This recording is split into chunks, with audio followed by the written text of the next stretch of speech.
Hello everyone, welcome back into this channel, and in this video I'll like to show you the way how you can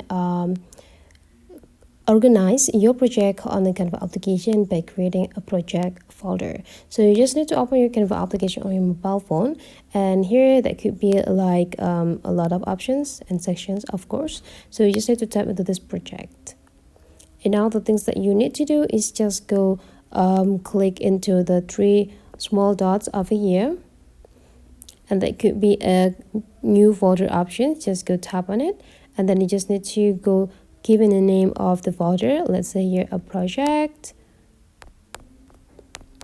101, and then you just need to tap done. And the next is you just need to go click continue. The next thing you need to do is just go find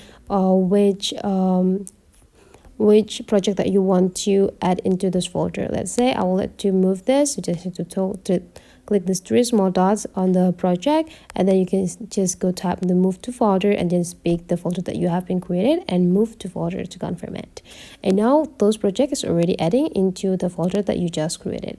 So that's for today's tutorial. Hopefully you enjoy this, and let's meet again into other tutorial.